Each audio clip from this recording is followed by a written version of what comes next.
ನಮಸ್ತೆ ವೀಕ್ಷಕರೇ, ವೇದ ಹಳ್ಳಿ ಮನೆ ಕಿಚನ್ಗೆ ಸ್ವಾಗತ. ನಾನಿವತ್ತು ಅವರೆಕಾಯಿ ಖೀರ್ ಮಾಡೋದು ಹೇಗೆ ಅಂತ ತೋರಿಸ್ಕೊಡ್ತಾ ಇದ್ದೀನಿ.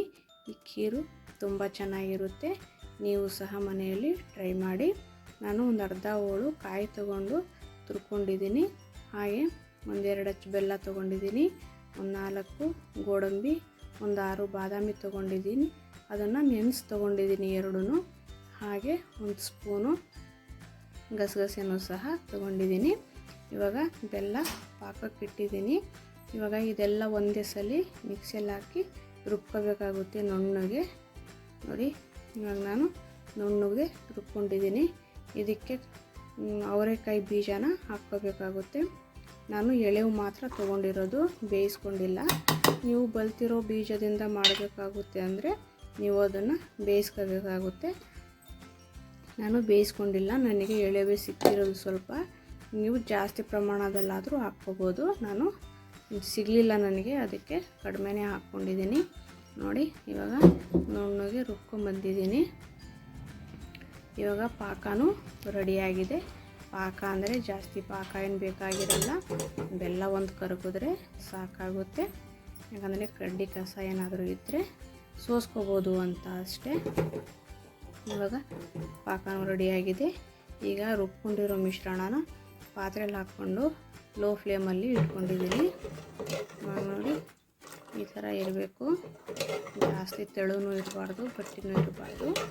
ಇದಕ್ಕೆ ಪಾಕ ಹಾಕಿದ್ರೆ ಸರಿ ಹೋಗುತ್ತೆ.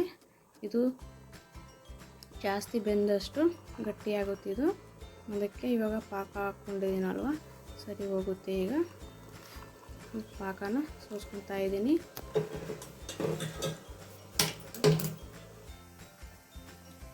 ಇವಾಗ ಖೀರು ಚೆನ್ನಾಗಿ ಕುದೀತಾ ಇದೆ.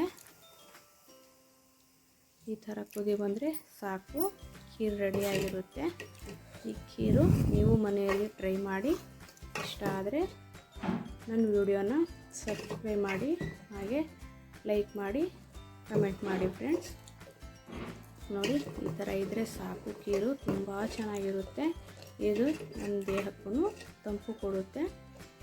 ಇವಾಗ ಇದಕ್ಕೆ ಒಗ್ಗರಣೆ ಹಾಕ್ಕೊಳ್ಳೋಣ. ನಾನು ಒಂದು ಸ್ವಲ್ಪ ತುಪ್ಪ ತೊಗೊಂಡಿದ್ದೀನಿ. ತುಪ್ಪಕ್ಕೆ ಒಂದು 4 ಗೋಡಂಬಿ ಹಾಕ್ಕೊಂಡಿದ್ದೀನಿ. ಗೋಡಂಬಿ ಸ್ವಲ್ಪ ಫ್ರೈ ಆಗಬೇಕು.